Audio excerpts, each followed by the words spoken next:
Monday morning, and the staff at the Aylmer Bulletin have gathered for their weekly editorial meeting. Bob Phillips is co-publisher. Well, Michael at the Post has already said the that, community he's spoken newspaper to Saumur at a about, time of constitutional having surge, someone political call him at the police uncertainty, department or the fire department. in the sort of grinding edge between Quebec and the rest of Canada, the community newspaper is an extremely important medium of communication. Bob bought the Bulletin and the West Quebec Post in 1991 when he was 70, an age when most people are well into their retirement. In 1994, the Bulletin became a bilingual publication to better reflect the nature of the community. We acquired two papers that were really quite different. The West Quebec Post had about 97 years of history, pretty honorable history too.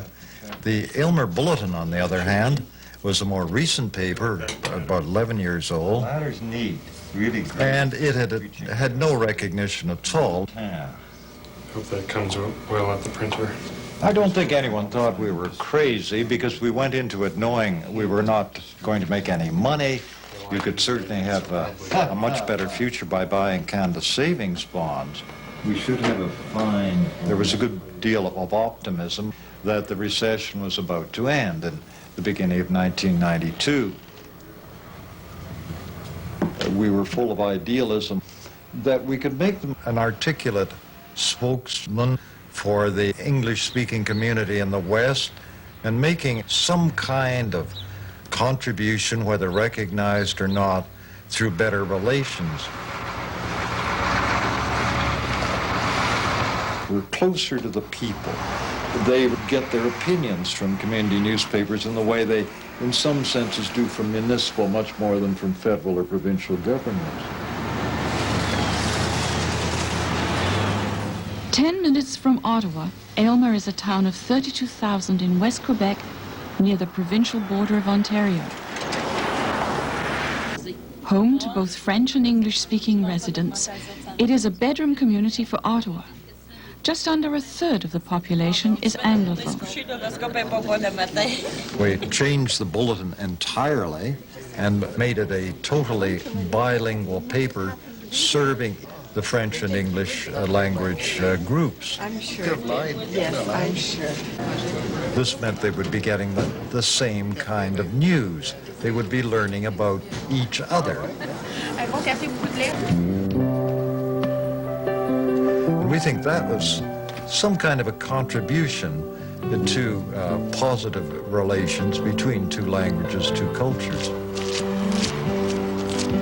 I prefer to try to do things that other people haven't thought of doing, experimenting, adventuring in that way.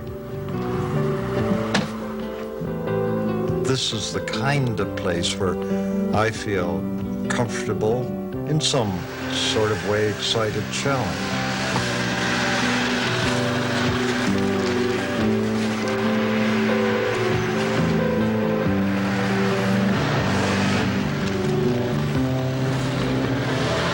It's a society and a culture both in transition to one that's certainly faced with huge decisions in the future. And I find it one of the most interesting parts of Canada.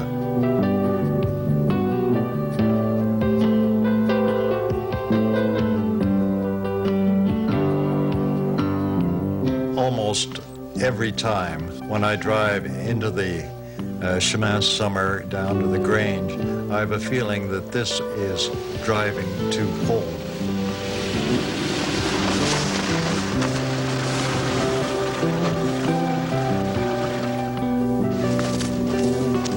Ottawa is no longer home. A unilingual society is no longer home. And this is why I live and work in West Quebec. Hi, Dan. How are you doing? Come on. The Grange is 25 minutes from the Bulletin office in Aylmer. Hey, come on. Treat. It is one of 6 restored log buildings that are his passion. Fella, come.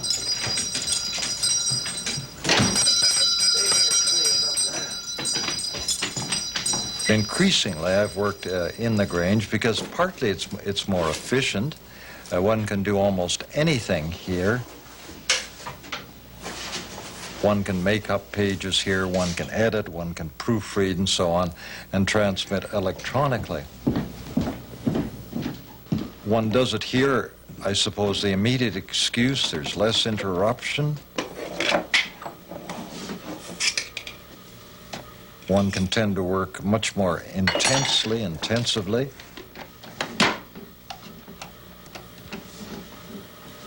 I guess the dream started more than 50 years ago in the early 40s when I was a cub reporter on the Toronto Star, and those were the days when most reporters dreamed of having their own papers someday, when they wouldn't be shouted at by their bosses. What they didn't realize that they would be shouted at by their bankers. Bob Phillips's love of writing is what keeps him going in these tough economic times.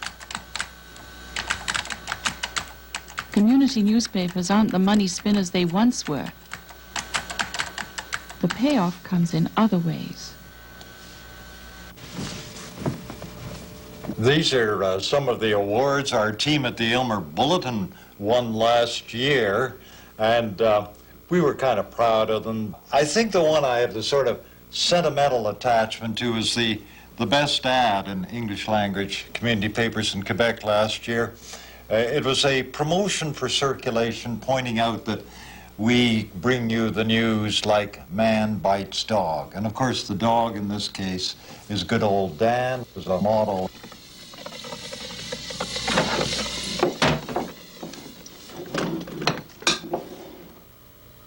By working around the Grange, I'm surrounded by a lot of very evocative objects, quite apart from the setting of the landscape. The kind of things that relate to the history of this area, the history of this country. And that is a relaxing and yet stimulating kind of background for work, far more than some sterile office. I was pretty young when I started on the Star. I assumed that this was what I wanted to do in life, is stay in newspapers. But then I went into the armed forces and fought the war over in England and Northwest Europe, came back and was talked into joining the Department of External Affairs. This is the first atlas ever produced in Canada. The Atlas of the Dominion. Every inch of the Grange reflects an aspect of Canadian history, reminders not only of the country, but of Bob Phillips's life. Memories of Canada's North have a special place. Was our great struggles for establishing sovereignty over the whole top of the map, and that was a fascinating episode, and that didn't happen until this century. And so gradually, and I was luckily involved in this, we established that all this was Canada. And this was the time, too, of the sort of early flowering of Canadian Eskimo art, when they were experimenting on all sorts of things like drawings, lithographs by carving on the soft soapstone, and also, of course, carvings themselves, which had begun in the last century, but which were really only appreciated by the outside world by well after the middle of this century.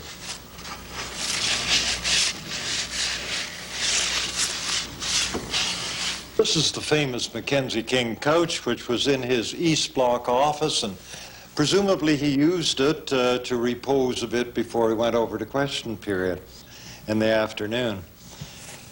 Marianne and I were really pleased to get this because we had a kind of funny connection with King.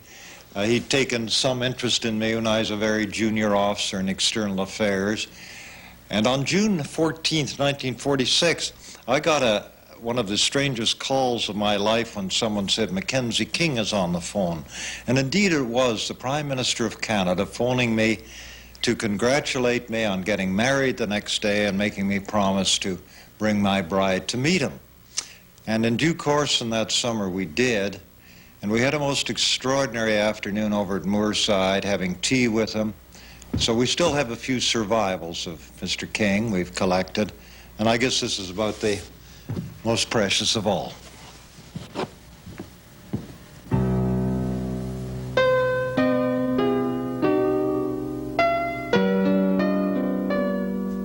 and I shared a love of history, anything that sort of threw some light on social or political life in Canada long ago.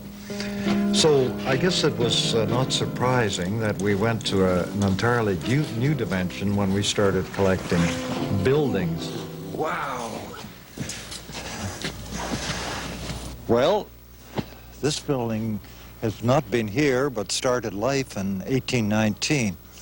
Marianne and I found it about to be destroyed, and so we decided to save it. It was the biggest one we'd ever tried. It's the 6th on our property, which we've saved over the past 30 years and put into new use for our family, our friends, and to make this kind of strange place we have by the Gatineau. Come on, Dad. Come on. Come on. Hurry up. It is just a wonderfully relaxed place to live, a place to which I relate. It's when you get absolutely fed up and you go and take a swim and forget the whole thing, or take a walk in the woods with Dan, and get a kind of perspective on life.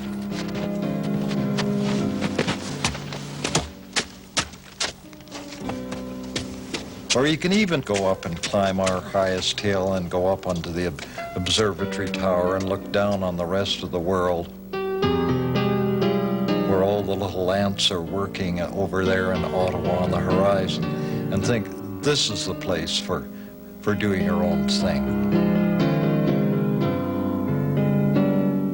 We've been trying to develop these 30-odd acres as something of an oasis, a place where people live in interesting old buildings, but where there's a great deal of woods and river and hills and so on to give peace and a sense of perspective. Marianne always kept the faith on this. She was sure we could do it. Her health was, however, quite fragile, and eventually, almost 4 years ago, she died. And that left me with a very big question on whether this great sprawling place should be still occupied.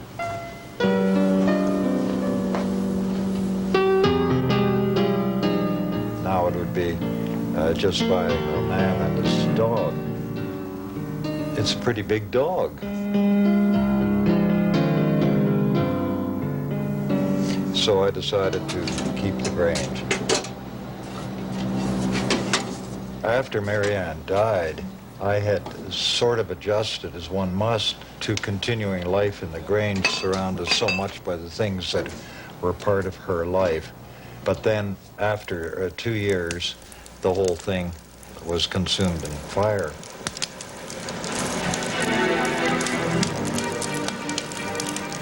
That was another awful trauma to be faced, and coming to grips with new life again.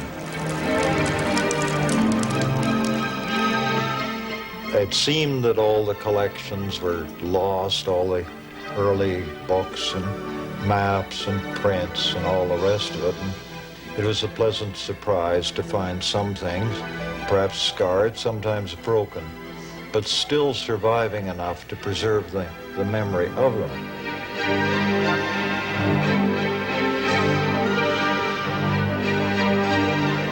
On the morning of July 1st, 1992, just a couple of months after it had burned down, many of my friends decided to replace the medal of the Order of Canada, which of course had been lost in the fire. I think everyone feeling without saying it, it would be one of the most moving July 1sts we've known.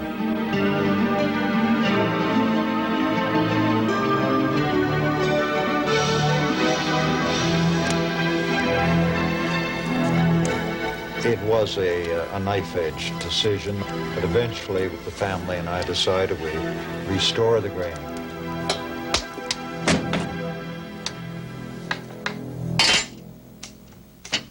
Scott Stevenson is Bob's partner in the two papers. Hey! How's it going? How you doing? Good. And one of his closest friends. We got some work to do? You? Gonna work? Great.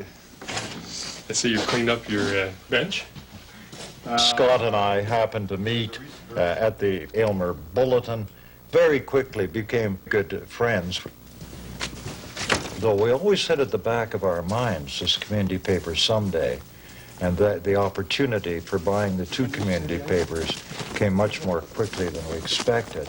Within 2 or 3 months of the time, we formed the partnership in 1991. We both have a great sort of feeling for the outdoors, the wilderness. We like going on canoeing trips, camping trips, and we go fishing together. Hard manual work, cutting down trees.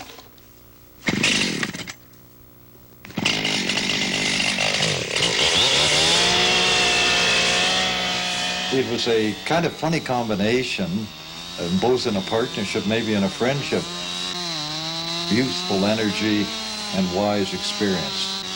And then as Scott added, Bob has the youthful energy, I have the wise experience. It's hard work, but it's good work. We get out in the cold and in the summer and so on. In Aylmer, I get dominated by the office, and even when I come out with Bob and we're trying to have a business meeting or so on, or trying to have personal time together, I tend to want to talk about work and so on. So getting out and doing work like this is a great escape. I think it keeps both of us young.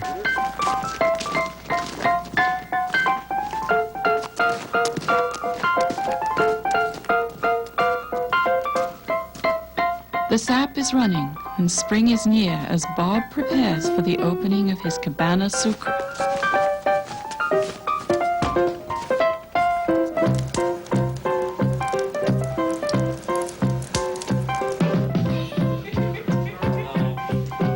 It's a sort of meeting place, and it's a place where diverse people come and meet one another, exchange ideas and feelings, that kind of thing.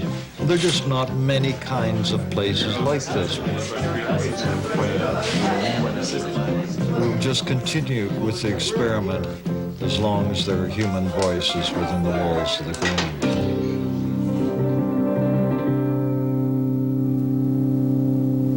We've certainly achieved our dreams in some respect, in the contents of the paper, the writing.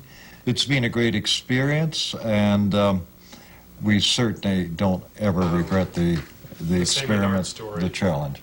Was already broadcast, as well as... We sometimes ask one another if we had it all to do over again, would we? And the answer is a loud, immediate, resounding yes. Arrested. How we should handle covering those stories. The question that really sends my blood pressure up is when people refer to my retirement, assuming it was sometime in the past or it's coming in the future. I don't see retirement. It's not quite in my character. So the future, we're going to stick in this business wherever we are. It's not something we ever want to leave.